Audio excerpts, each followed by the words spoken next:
धारा 370 और 35 ए ये हमारे देश को एक प्रकार से हमारे देश के साथ कश्मीर को एक रूप होने से रोकने वाले व्यवधान थे। उनको मालूम नहीं है धारा 370 ने ही घाटी के युवाओं के मन में अलगाववाद का बीज बोने का प्रयास किया। गुजरात भी पाकिस्तान से सटा हुआ है, राजस्थान भी पाकिस्तान से सटा हुआ है। क्यों वहां आतंकवाद नहीं आया? कश्मीर के अंदर सालों तक आतंकवाद का नंगा तांडव होता रहा और देश मूक दर्शक बनकर देखता रहा। 2018 में 2100 घटनाएं पथराव की हुई थी। 2024 में एक भी घटना पथराव की नहीं हुई है। 2024 समाप्त हो चुका है और मुझे विश्वास है कि जो कुछ भी हमें गवाया है वो हम जल्दी प्राप्त कर देंगे। जम्मू और कश्मीर केवल भारत का अंग नहीं है, ये भारत की आत्मा का अभिन्न हिस्सा है। धारा 370 और 35 ए ये हमारे देश को एक प्रकार से हमारे देश के साथ कश्मीर को एक रूप होने से रोकने वाले व्यवधान थे। उस वक्त भी डॉक्टर तंवर ने कहा, उस वक्त भी जनता ना चाहती थी ना लोग चाहते थे। संविधान सभा में भी बहुमत नहीं चाहता था कि धारा 370 संविधान का हिस्सा बने। खैर मगर बन गया। मगर कुछ दृष्टिवान लोग भी थे जिन्होंने जब हिस्सा बना तब टेम्पररी प्रोविजन लिखना जरूरी समझा। और मित्रों, जो चीज कृत्रिम होती है, प्राकृतिक नहीं होती है, नेचुरल नहीं होती है, वो उसका आयुष्य लंबा नहीं होता है। और नरेंद्र मोदी जी के दृढ़ संकल्प ने 5 अगस्त 2019 को धारा 370 को समाप्त कर एक कलंकित अध्याय हमारी आजादी का समाप्त करने, आजादी के बाद के इतिहास का समाप्त करने का काम किया। और वहीं से कश्मीर का भारत के साथ, बाकी भारत के हिस्सों के साथ ही विकास का अध्याय शुरू होता है। कई बार मुझे कई लोग प्रश्न पूछते हैं कि धारा 370 और आतंकवाद क्या रिश्ता है? उनको मालूम नहीं है धारा 370 ने ही घाटी के युवाओं के मन में अलगाववाद का बीज बोने का प्रयास किया। मुस्लिम आबादी देश के कई हिस्सों में है। किसी भी स्थान पर क्यों आतंकवाद नहीं आया? फिर एक दलील देते हैं पाकिस्तान से सटा हुआ है। गुजरात भी पाकिस्तान से सटा हुआ है, राजस्थान भी पाकिस्तान से सटा हुआ है। क्यों वहां आतंकवाद नहीं आया? धारा 370 ने भारत और कश्मीर का जुड़ाव टेम्पररी है ऐसा एक भ्रांति फैलाने का काम किया, जिसने अलगाववाद के बीज बोए जो आने वाले दिनों में आतंकवाद में परिवर्तित हुए। और ये दुर्भाग्यपूर्ण बात है कि 40,000 से ज्यादा लोग आतंकवाद के बलि चढ़ गए। कश्मीर का विकास दशकों तक पीछे चला गया और कश्मीर के अंदर सालों तक आतंकवाद का नंगा तांडव होता रहा और देश मूक दर्शक बनकर देखता रहा। मित्रों, धारा 370 समाप्त होने के बाद आतंकवादी घटनाओं में 70% से ज्यादा कमी हुई है। वो ये सिद्ध करता है कि धारा 370 आतंकवाद की पोषक। 2018 में 2100 घटनाएं पथराव की हुई थी। 2024 में एक भी घटना पथराव की नहीं हुई है। 2024 समाप्त हो चुका है। 25,000 से ज्यादा पंच, सरपंच, तहसील पंचायत के सदस्य, जिला पंचायत के सदस्य चुनाव जीत कर आए हैं। अपना अपना गांव, अपनी अपनी तहसील, अपना अपना जिला चला रहे हैं।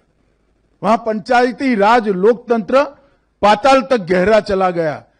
लोकसभा के चुनाव हुए, विधानसभा के चुनाव हुए। 33 साल में सबसे ज्यादा रिकॉर्ड मतदान अगर कभी हुआ तो अभी हुआ है। अब इंडस्ट्री भी जा रही है। 2 करोड़ 11 लाख टूरिस्ट जा रहे हैं। एक साल में 2024 में 324 सीरियल या फिल्मों का फिल्मांकन कश्मीर में हुआ है। जो एक जमाने में 60 के दशक में हुआ करता था, वो आज शुरू हो चुका है। 33 साल के बाद घाटी में थिएटर में नाइट शो चला है। 34 साल के बाद ताजिया का जुलूस हुआ है और लाल चौक पर जन्माष्टमी, कृष्ण जन्माष्टमी की यात्रा भी देखने को मिलती है। ये सारा 19 से 24 की यात्रा जो पोस्ट आर्टिकल 370 5 साल है, उसमें देखने को मिला है। और दुनिया का सबसे बड़ा रेलवे आर्च ब्रिज कहीं पर है तो आज कश्मीर में है। सबसे लंबा दुनिया का टनल, एशिया का सबसे बड़ा लंबा टनल कहीं पर है तो कश्मीर में है। भारत के पहला केबल स्टे रेल ब्रिज कहीं पर बना है तो कश्मीर में बना है।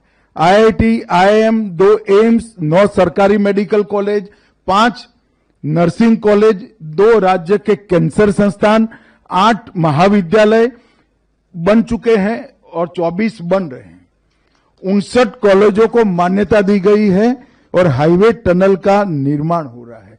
मित्रों, ये सारा एक 10 साल में हुआ है।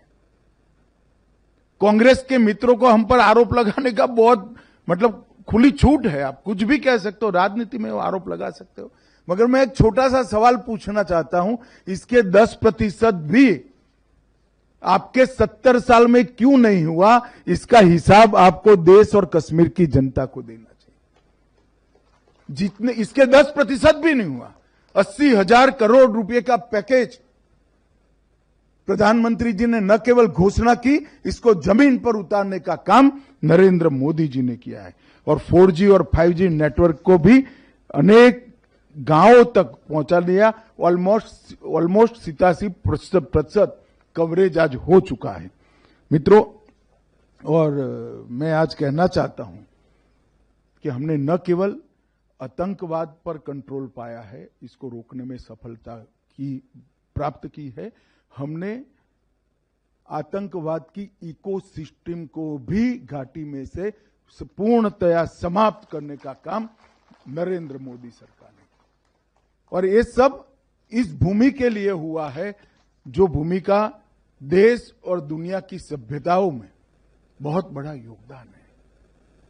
हमारे देश की भाषाओं को, हमारे देश के व्याकरण को, हमारे देश के कई प्रकार की विधाओं को कश्मीर के विद्वानों ने समृद्ध किया है।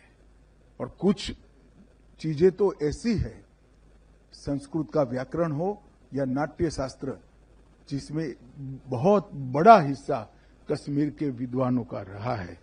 और मित्रों, आज मुझे आनंद है कि कश्मीर एक प्रकार से फिर से एक बार हमारे भू सांस्कृतिक राष्ट्र भारत का अभिन्न अंग बनकर भारत के साथ ही विकास के रास्ते पर चल पड़ा है। वहां पर भी लोकतंत्र प्रस्थापित हुआ है। और मुझे विश्वास है कि जो कुछ भी हमें गवाया है वो हम जल्दी प्राप्त कर देंगे। पूरा विश्वास है।